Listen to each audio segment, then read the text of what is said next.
देखिए सिंपल सी बात है, कोई भी हमारा जो लाइफस्टाइल अस्त व्यस्त लाइफस्टाइल है ऊपर नीचे और जो अनियंत्रित हमारी जीवन शैली है, उसके जो नेगेटिव इफेक्ट्स होते हैं हमारी बॉडी पे, वो किसी भी टाइप, हमें लगता है कि हमारे बॉडी को कुछ भी फर्क नहीं पड़ेगा, पर ऐसा नहीं है।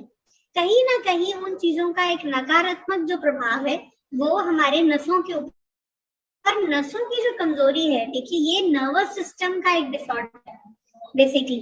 और नसों की कमजोरी गंभीर इसीलिए है क्योंकि ये मानसिक है और जो शारीरिक हमारी जो तकलीफें हैं उनका ये कारण हो जाता है। अगर देखिए, अगर आप चल नहीं पा रहे हो ठीक से, ऑब्वियसली एक स्ट्रेस बिल्डअप हो जाता है बॉडी के ऊपर, एक इरिटेशन रहेगा कि ये मुझे क्यों तंग कर रहा है। आप पेन किलर खा रहे हैं, आप कोई मेडिसिन खा रहे हैं, उससे आपका पेन कम हो रहा है, लेकिन फिर वो बार बार रह रहा है, तो एक स्ट्रेस बन जाता है। तो नसों की जो प्रॉब्लम है वो मानसिक और शारीरिक दोनों ही तकलीफों का कारण बन जाती है। और अगर आप इसको समय पर ध्यान नहीं देंगे, परिणाम गंभीर हो जाते हैं। क्यों? क्योंकि ये जो चीज है ये मैनिफेस्ट कर जाती है हमारे बॉडी में। मैनिफेस्ट करने का मतलब है कि ये एक थोड़ा सा कमजोरी में कन्वर्ट हो गया, फिर वो और कमजोरी वो बैठ जाता है अंदर, तो उससे नस और ज्यादा कमजोर होनी शुरू हो जाती है अगर हम इसका समय पर हम निवारण ना करें या ध्यान ना करें। और इस कमजोरी को, इसको बेसिकली हम न्यूरोपैथी बोलते हैं, ठीक है ना। अच्छा, नसें जो है ना, ये हमारे शरीर में कंप्यूटर वायर्स की तरह होती है। वायर्स तो देखी होंगी आपने, कोई भी लैपटॉप है, कोई भी डेस्कटॉप है, उसको चलाने के लिए वायर्स का कितना इंपॉर्टेंट रोल है। कभी आपने देखा कि आपने लैपटॉप चला रहे हो या आप डेस्कटॉप है आपका, उसमें वायर्स ही नहीं है? ऐसा तो नहीं होता है ना। तो इसीलिए हमारा जो नर्वस सिस्टम है वो एक पूरा इसका बेसिकली, और शरीर की जो डिफरेंट हमारी एक्टिविटीज हैं, जो भी हमारे शरीर की विभिन्न क्रियाएं होती हैं, उसको हमारे जो करने, मैसेज पहुंचाने का काम नर्वस सिस्टम का है। और किसी भी वजह से ये जो नसें हैं, ये अगर दिमाग तक जो संदेश है वो मैसेज नहीं, तो फिर क्या होता है, इसे नसों की कमजोरी के रूप में माना जाता है, ठीक है। तो अच्छा, कंप्यूटर में अगर कोई वायर ब्रेक हो जाए तो क्या होगा ना, नहीं करेगा, ठीक है, होता है ना ऐसा। कंप्यूटर आपका बंद हो जाएगा, चार्ज नहीं होगा, या फिर कुछ फॉल्ट आ जाएगा। सेम ऐसे ही नर्वस सिस्टम के साथ है, किसी ना किसी हिस्से को वो प्रभावित करता है और नसों को कमजोरी देता है, तो नसों में कमजोरी आनी शुरू हो जाती है। देखिए बेसिकली क्या है कि नर्वस सिस्टम जो है ये हमारे बॉडी का एक अभिन्न अंग है बेसिकली। और नर्वस सिस्टम खराब होने पर बॉडी हमारी संकेत भी देती है, हमें मैसेज देती है, कि जिससे आप ये पहचान सकते हैं कि नर्वस सिस्टम में खराबी है कि नहीं है। नर्वस सिस्टम जो है ये जो हमारा ब्रेन है उसका one of the important parts है।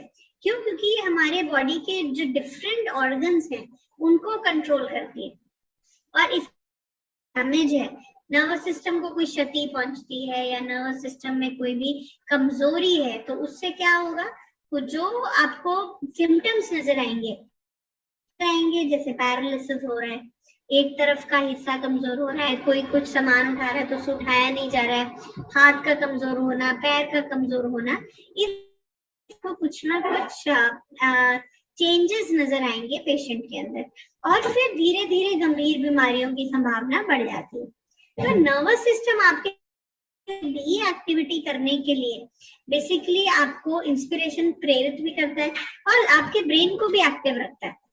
तो ब्रेन के एक्टिविटी इंटेलिजेंस को मेंटेन करने के लिए नर्वस सिस्टम का काम है। और नर्वस सिस्टम बेसिकली एक कंट्रोलर है। जैसे आप रथ देखा है आपने, रथ का सारथी है ना, घोड़ा कैसे भागेगा, तो वो सब कंट्रोल सारथी के हाथ में। तो आप कह सकते हैं कि एक तरह से सारथी है। और हमारा जो नर्वस सिस्टम हमारी इंद्रियों के माध्यम से जानकारी लेता है। इंद्रियों के माध्यम से कैसे जानकारी है? जैसे आपने आंख से कुछ देखा, आपको भूख लग रही है, तो वो ये एप्पल पड़ा है और मुझे भूख लगी है तो मुझे ये उठा के खाना है, तो ब्रेन इमीडिएट मैसेज देगा कि आप इसको उठा सकते हैं। अगर गला एप्पल है तो इमीडिएट मैसेज नहीं उठाना है, खाने योग्य नहीं है। तो इस तरह से इंद्रिय के माध्यम से, अगर ऐसे ही स्मेल, अब आप बैठे हैं और आपको गंध आ रही है कि भाई कुछ गैस का स्मेल आ रहा है, या फिर कुछ जलने का स्मेल आ रहा है, तो वो ब्रेन को मैसेज जाएगा कि कुछ स्मेल आ रहा है, सस्पेक्ट किया है, स्मेल आया है नोज के थ्रू कि कुछ गड़बड़ है, तो ब्रेन क्या करेगा, ब्रेन इसको एक्टिव कर देगा कि क्या बात है इसमें, क्या, तो मैसेज जाएगा उसको कि कुछ ना कुछ गड़बड़ है। तो फिर क्या होगा कि नर्वस सिस्टम मैसेज देगा कि देख के आओ कि कहाँ पे गड़बड़ है। तो ये एक इंद्रिय के माध्यम से मैसेज देता है। सेम ऐसे ही आपको कुछ आवाज सुनाई दी कि कुछ गिरा है, तो ब्रेन मैसेज देगा कि आपको देख के आना है कि कहाँ पे क्या गिरा है। तो ये सब नर्वस सिस्टम का कंट्रोल है। और आपकी जितनी इंद्रियां हैं, आपका सेंस ऑफ सीइंग है, आपका जो स्मेल है, टेस्ट है, हियरिंग है, टच है, इन सब चीजों से आप ये देख सकते हैं कि मुझे किस तरह से कार्य करना है। अब बिजली के तार को अगर आपने पहले हाथ लगाया है तो उसको झटका लगा है, तो आपका नर्वस सिस्टम आपको अलर्ट कर देगा कि इसको हाथ नहीं लगाना है। ये जो प्रतिक्रिया है, ये बेसिकली ये सब नर्वस सिस्टम से ही आती है। अच्छा, ऐसे ही हमारा जो रीढ़ की हड्डी है, उसको इनको मिलाकर सेंट्रल नर्वस सिस्टम बनता है, जो हमारे बॉडी मूवमेंट्स को कंट्रोल करता है। कोई भी गतिविधि करते समय आपका ब्रेन आपके न्यूरॉन में संदेश पहुंचाता है। तो ये देख रहे हैं आप कितना, मतलब पूरा नेटवर्क है ये, हमें ऐसे पता नहीं चलता है कि अंदर क्या चल रहा है, but again the whole network, पूरा नेटवर्क है हमारे अंदर। और अब इसके कारण क्या होते हैं, बेसिकली किस कारण से नर्वस सिस्टम वीकनेस होती है। आप ठीक चल रहे हैं, अचानक से एक दिन ऐसा हो गया, ऐसा नहीं, कुछ रीजन होता है इसके पीछे। कभी कभार क्या है, कोई दुर्घटना हो जाती है, तो शरीर पे कोई चोट लग गई, तो नसों को कोई ना कोई है, तो वो एक रीजन है। अच्छा, डायबिटीज भी एक रीजन है, क्योंकि हमने देखा भी है, डायबिटीज हमने लाइफस्टाइल डिसऑर्डर्स में उठाया भी था कि नर्वस सिस्टम का वीकनेस होता है। डायबिटीज एक ऐसी बीमारी है जो हमारे शरीर की नसों को कमजोर बनाती है। तो डायबिटिक न्यूरोपैथी बोलते हैं इसको, तो वो एक वन ऑफ द एस्पेक्ट्स है। फिर हाई ब्लड प्रेशर, या फिर कई बार हमारी जो आर्टरी डिपॉजिट होना शुरू हो जाता है, ठीक है, तो वो भी एक नर्वस सिस्टम का वीकनेस का वन ऑफ द कॉज है। फिर auto immune diseases, auto immune disease होता है जिसमें हमारी इम्यूनिटी होती है, जो हमारी रोग प्रतिरोधक शक्ति है, वो बेसिकली हमारे ऊपर ही अटैक करती है। तो उसके अंदर भी जो इम्यूनिटी है वो अपना खुद का ही टिश्यू डैमेज करने लग जाती है। तो ये सब जो चीजें हैं, ये मतलब नर्वस सिस्टम का वीकनेस में इफेक्ट आती है। अच्छा, इन्फेक्शन हो जाता है, हैवी वायरल इन्फेक्शन है, बहुत कोई इन्फेक्शियस डिजीज है, उसकी वजह से भी नसों की जो कार्य क्षमता है वो अफेक्ट होती है। इम्बैलेंस हो रहा है, वो एक रीजन हो सकता है। किडनी का प्रॉब्लम है, लिवर रिलेटेड प्रॉब्लम्स है, वो भी नर्वस सिस्टम वीकनेस क्रिएट करती है। अल्कोहल इनटेक, शराब का सेवन करना। अच्छा, कई बार ऐसा लगता है आजकल की शराब है, मतलब आपको स्टेटस सिंबल लग रहा होगा, पर अगर आपका रोजाना आपका सेवन है तो आपको बहुत कॉशियस होना पड़ेगा, क्योंकि ना केवल ये आपका जो नर्वस सिस्टम है उस है, बल्कि ये आपके लिवर को भी डैमेज कर रहा है और आपके हार्ट को भी वीक कर रहा है। तो नर्वस सिस्टम के लिए ये भी एक one of the important cause है। मैल न्यूट्रिशन होता है जिसको खाना ठीक से नहीं मिल रहा है। देखिए, कोई भी अगर पौधा भी आप उगाते हो, कोई सीड आप उगा रहे हो, तो उसको प्रॉपर सनलाइट चाहिए, है ना, प्रॉपर वाटर, प्रॉपर एयर, सब चीजों की जरूरत है। ऐसे ही मानव शरीर को भी ग्रो करने के लिए और उसको मेंटेन रखने के लिए सब बहुत ही जरूरी है। बैलेंस डाइट होना भी, इसमें प्रोटीन भी है, कार्बोहाइड्रेट भी है, फैट भी है, ये सब चीजों का जो मिक्सचर है, मिनरल, तो ही पोषण हो पाता है। तो नसों का पोषण, अगर इसमें से कोई भी चीज मिसिंग है तो वो नहीं हो पाता। तो malnutrition one of the cause. Cancer जैसी जो बीमारियां हैं या किसी को ट्यूमर जैसा प्रॉब्लम हो गया तब भी नसों में वीकनेस आ जाती है। या फिर कीमोथेरेपी का उसके भी साइड इफेक्ट्स हैं, क्योंकि कीमोथेरेपी एक ऐसी प्रक्रिया है जिसमें ना केवल आपके जो बुरे सेल्स हैं, जो आपके कैंसर सेल्स हैं, वो तो डिस्ट्रॉय होते, आपके जो अच्छे सेल्स हैं वो भी डिस्ट्रॉय हो जाते हैं। फिर मल्टीपल स्क्लेरोसिस है और ब्रेन रिलेटेड डिसऑर्डर्स हैं, जिसमें आपका ब्रेन की कई बार श्रिंकेज हो जाती है, ब्रेन का एट्रोफी हो जाता है, डीजेनरेशन होना शुरू हो जाता है ब्रेन सेल्स का। ये कई बार ओल्ड एज में ज्यादा पाया जाता है। नर्वस सिस्टम डिसऑर्डर्स आते हैं। अच्छा, कई बार साइड इफेक्ट्स भी होते हैं। कई बार कुछ मेडिसिन आप बहुत देर से खा रहे हैं, एलोपैथिक मेडिसिन हैं से खा रहे हैं, तो उससे भी नर्वस सिस्टम का साइड इफेक्ट आ जाता है। और देखिए, लाइफस्टाइल का तो इम्पोर्टेंट रोल है ही। कई बार अगर कोई ड्रग्स का सेवन कर रहा है, कोई जेनेटिक प्रॉब्लम है, उसमें भी नसों की जो कमजोरी पाई जाती है। तो ग्रॉसली आप देखोगे कि नसों की कमजोरी के जो 3-4 बेसिक, अगर हम देखें कॉमन जो कॉजेज हैं, तो वो मुख्य कारण क्या हो सकते हैं? एक तो अस्वस्थ आहार, मतलब आपका जो खाना है वो ठीक नहीं है, स्ट्रेस बहुत ज्यादा ले रहे हैं। थर्डली है विटामिन एंड मिनरल डिफिशियंसी। तो ये जो 3 हैं रीजंस, ये आपके नर्वस मेन कॉजेज हैं। अब बात आती है कि आपको पता कैसे चलेगा, लक्षण क्या है इसके, how will you come to know कि आपको कुछ नर्वस प्रॉब्लम हो रही है। तो सबसे पहले जो सिम्टम आता है वो ये आता है कि आपको नसों के अंदर ऐसा फील होगा जैसे जान नहीं, वीकनेस फील नर्वस सिस्टम के अंदर, ठीक है। फिर जो प्रभावित हिस्सा है, सपोज आपको लग रहा है कि मेरे हाथ में पेन आ रहा है या मेरे को हाथ में वीकनेस लग रही है, इसमें पेन भी आ सकता है या फिर अकड़ाहट फील हो सकती है।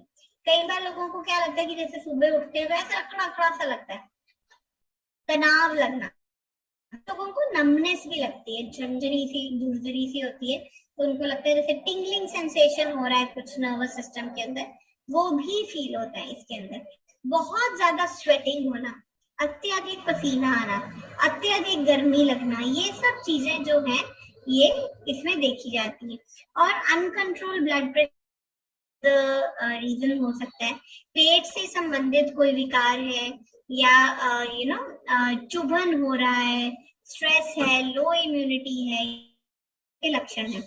फिर कई बार इंद्रियों से जो चीजों का, जैसे अब टच है, आपको टच पता चलता है तो टच फील नहीं होता, क्यों? नमनेस हो रही है, हो जाता है। टायर्डनेस बहुत लगती है, सूंघने की जो शक्ति है, देखने की शक्ति है, सुनने की, टेस्ट करने की जो भी शक्ति है उस।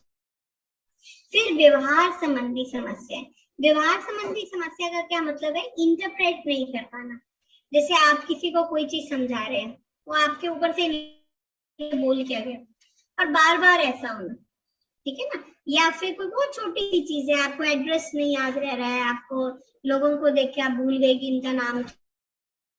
रिकरेंट प्रॉब्लम्स होना भी इसका एक रीजन है। फिर कभी कभी मांसपेशियों में दर्द भी होता है, या मांसपेशियों में ऐसा फील होगा कि झटका लग रहा है, कंपी फील हो सकती है, ट्रेम्बलिंग, ट्रेमर्स, जैसे ऐसे लगेगा कि हाथ हिल रहा है और आप उसको कंट्रोल नहीं कर पा रहे हैं, और कई बार आता है। तो इस तरह से मसल्स के अंदर ये चेंजेस होते हैं। और लो मेमोरी भी इसका वन ऑफ द रीजंस है। कई बार प्रेजेंट मेमोरी हो जाती है। तो ये सब चीजें हैं, ये नर्वस सिस्टम से रिलेटेड है। अब आइडिया है कि आप इसको दूर कैसे करोगे, ये सारी कमजोरी को दूर क्या उपाय है? सिंपल है, देखिए, एक तो आप अपना खाना ठीक करिए, ठीक है ना। खाना अच्छा होना बहुत जरूरी है। विटामिन की, मैग्नीशियम हो गया और हो गया, इन सब चीजों को कैसे रिच खाना लेना चाहिए। सेंधा नमक हो गया, ये सूजन को कम करता है, तो जो भी इन्फ्लेमेशन है उसमें आप सेंधा नमक का टकोर है वो कर सकते हो, ठीक है। और इससे आप स्नान भी कर सकते हो सेंधा के पानी से, तो उससे कमजोरी में भी फर्क पड़ता है और ताजगी टिश्यू का होता है। और डाइट में भी आप नट्स, हरी सब्जियां, फल, ये चीजें ज्यादा खाइए। तो ये तो सिर्फ फल है, पर एग्जैक्ट हम ट्रीटमेंट क्या करेंगे वो तो मैं सब शेयर करूंगी, पर दिस इज समथिंग जो आप साथ में शुरू करा सकते हैं। यही नर्वस सिस्टम, ये हम कर रहे थे कि बेसिकली हमारे बॉडी के अंदर पैर की कमजोरी जो होती है उसको हमने कैसे डील करना है। ऐसे ही वन ऑफ द अनदर जो प्रॉब्लम है वो शियाटिका की, आपने देखा होगा लोगों को प्रॉब्लम आती है। और शियाटिका जो है ये भी एक गंभीर समस्या है और बहुत ही कॉमन है। बहुत कॉमन प्रॉब्लम मिलेगी आपको कि कमर से संबंधित से पेशेंट कंप्लेन करता है कि मेरे को हिप जॉइंट से नीचे की तरफ पेन आ रहा है और तीखा दर्द होता है टांग की तरफ। तो ये बेसिकली कमर से संबंधित नसों में एक में भी सूजन आ जाती है, तो पूरे पैर में उसके असहनीय पेन होता है। और इसे, क्योंकि ये शियाटिक नर्व का पेन है, तो इसको शियाटिका बोलते हैं। ग्रीदरे आपको जनरली जो कॉमन सुनने में आएगा वो शियाटिका के रूप में ही आएगा। और ये एक न्यूरैल्जिया का ही प्रकार है, नर्वस सिस्टम के पेन विकार है, जो हमारी शियाटिक नर्व, जो कमर से जो नस निकलती है, उसके ऊपर इसका प्रभाव आता है। और इसका जो पीड़ा है उसको सिंपल है, ये जो हमारा हिप जॉइंट है उस वहां से शुरू होती है और धीरे धीरे धीरे बढ़ती जाती है वहां से, और वहां से बढ़कर पूरा जो ये ट्रैक लेती है ये अंगूठे तक पहुंच जाती है। घुटना, टखने के पीछे जो है वो इसके पेन एरिया, इसका पेन होता है। तो एक और चीज है कि इसमें आपको पेन तो फील होगा ही होगा, कभी कभी यहाँ पे आपको नमनेस भी फील होगी, पेशेंट फील करें, या उसको चलते टाइम कभी कभी इम्बैलेंस भी हो सकता है, क्योंकि एक पैर ठीक है और दूसरे पैर में पेन आ रहा है, तो इम्बैलेंस भी फील। और नसों पर दबाव का जो ये रहता है, ये ओल्ड एज में ज्यादा रहता है। क्यों? क्योंकि हड्डियों पे दबाव आ जाता है और पैर का अंगूठा ये सुन्न हो जाती है। और फिर क्या होता है कि धीरे धीरे ये आपका जो ये आधा जो पूरा पैर है इसको ये कमजोर कर देते हैं।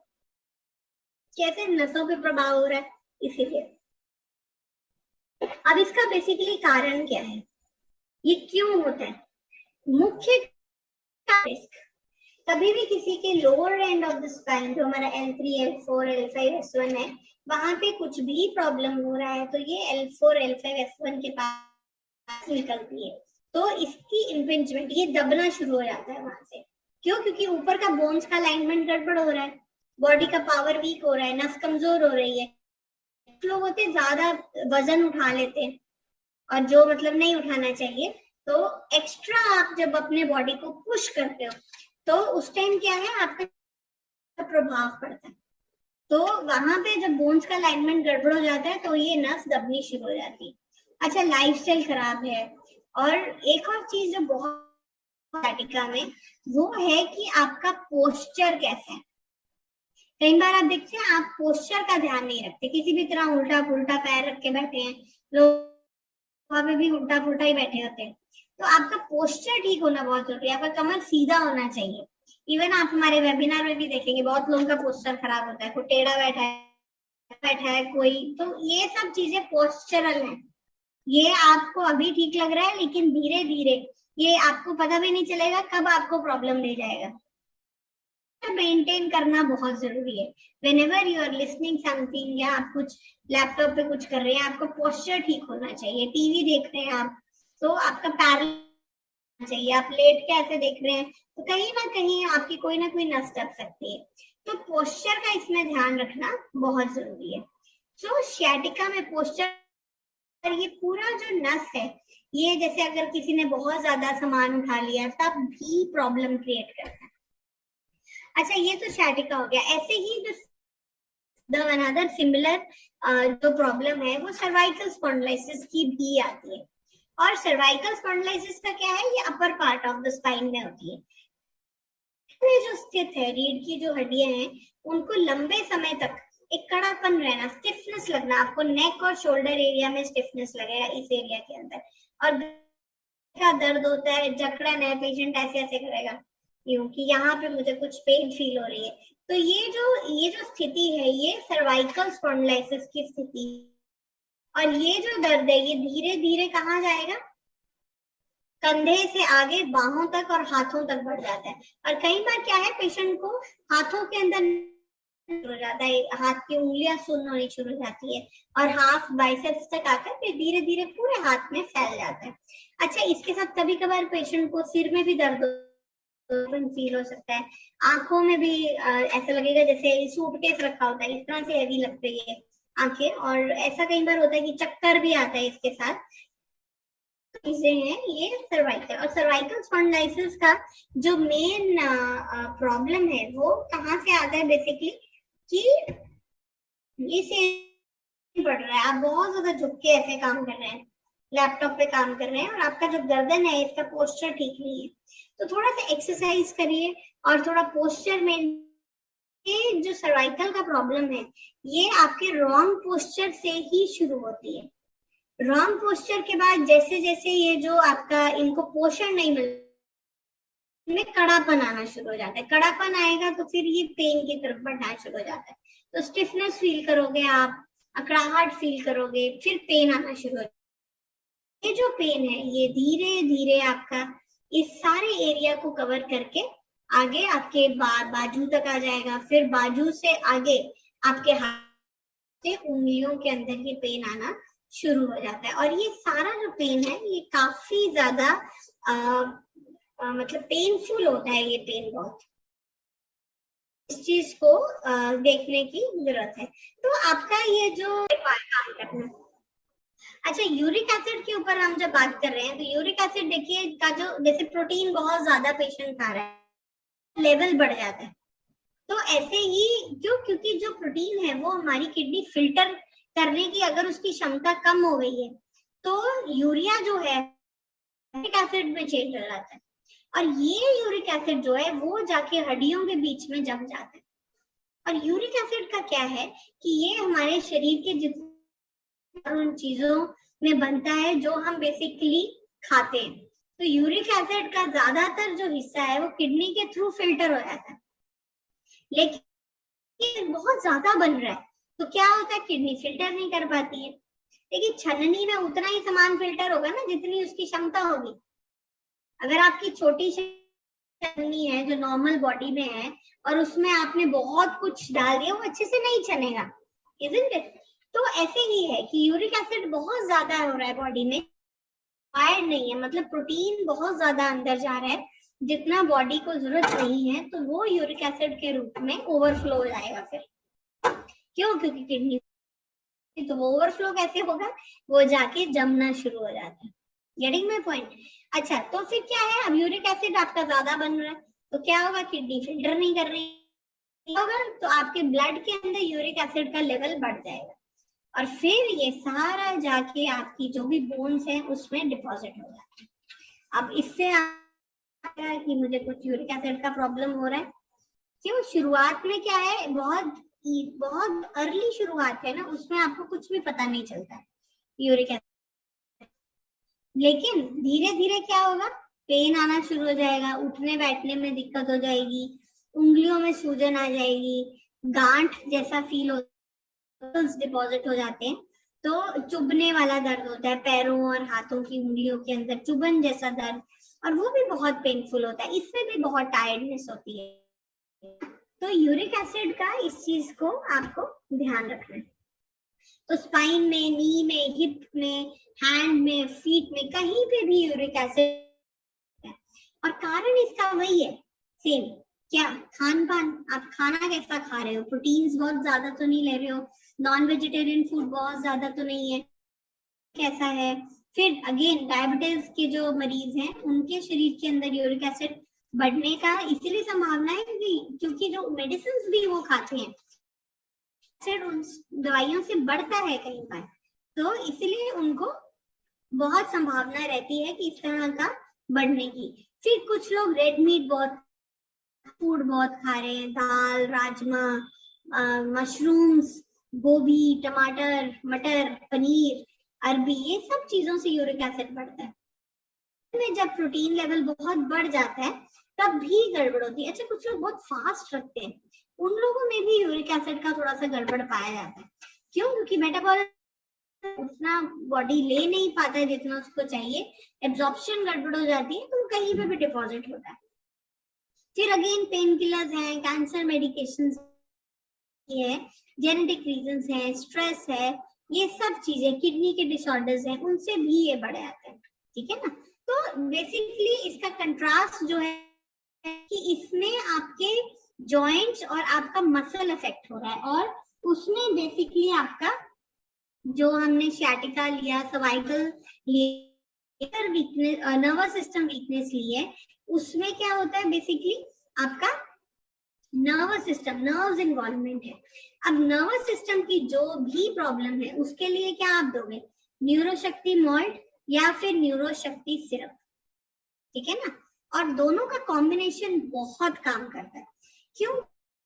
हो गया, पैरालिसिस हो गया, सियाटिका हो गया, स्लिप डिस्क हो गए, बैक पेन हो गया, ये सब चीजों में जहां पे भी नर्वस सिस्टम का जो हमने प्रॉब्लम देखा है, हाथ के अंदर प्रॉब्लम है, पैर में प्रॉब्लम है, इम्बैलेंस हो रहा है, स्ट्रेंथ नहीं आ रही है, आंख बंद करके आप न्यूरोशक्ति मॉल्ट के साथ न्यूरोशक्ति सिरप आप दे सकते हो।